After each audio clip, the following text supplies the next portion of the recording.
Қаңбақ шал. Ертек екен, ешкілері бөртекен, қырғауылы қызыл екен, құйрықтары ұзын екен. Бұрында қаңбақ шал деген шал болыпты, мал мен басқа зар болыпты. Кедейліктен шықпапты, ол ау салып балық ұстап, тамағын асырапты. Жел соқса шал домалай жөнеледі екен. Содан қаңбақ шал деп атанып кетіпті. Күн сайын қаңбақ шалдың ауына ілінген екі балығының біреуін бір түлкі әлімжеттік жасап тартып жеп кетеді. Түлкінің қорлығына шыдай алмай шал бір күні екінші жерге көшем деп дүние мүлкін арқалап жолға шығыпты. Шаршаған соң дүние мүлкін бір жерге көміп кетіпті. Тағы бір жерге елдің сойған малынан жинап алған шек қарнын, тағы бір жерге қарындағы айранын көміпті.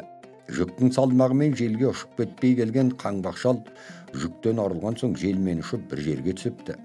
Қараса бір дәу екі тауды біріне бірін шақпақ қылып ұрып тұр екен. «Қайда бара жатқан шалсың, кел, екеуміз көш сынайық» деп қазандай бір қара тасты көтеріп аспанға лақтырып жібереді, қайта қағып алып, «Ал шал, осыны осылай қақпақыл етші» дейді қаңбақ шал. Шал сасып қайтерін білмей тасты құшақтап аспанға бір тасқа бір қарап күнімен тұрады.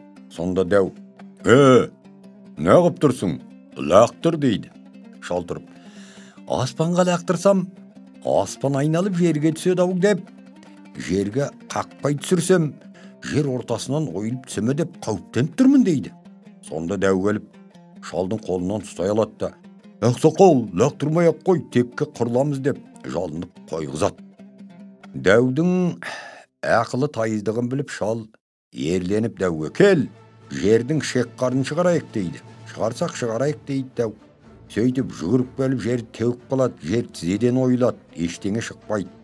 Шал өзі бұрын көміп қойған қанжыны арылмаған шек қарны жатқан жерді жүгіріп барып теуіп қалса, бір қайтып шек қарны шыға келеді. Дәу қорқады. Сосын шал, «Кел енді жердің мен шығарайық» дейді. Дәу пәрменімен келіп жерді теуіп қалады. Жер тағы да тізеден ойылады, ештеңе шықпайды.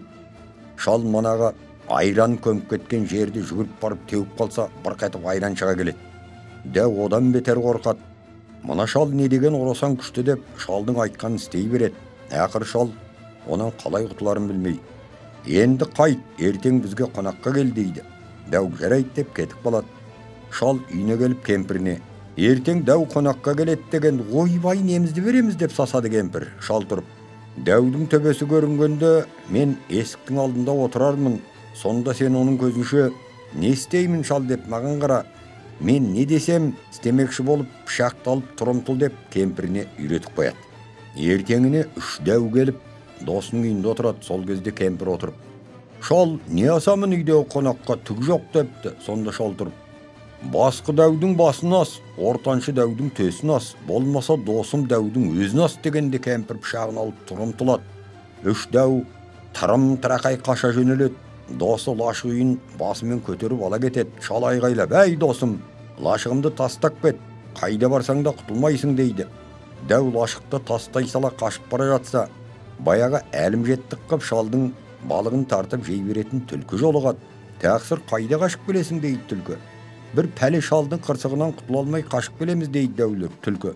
«Сол қаңбақ шалдан қорқып жүрсің бе, менімен жүр, өшіңді алып берейін» дейді дәуге. Ол басқа дәулерді шақырып алып, бәрі түлкіге ілеседі. Шал лашықтың жанында тұр екен.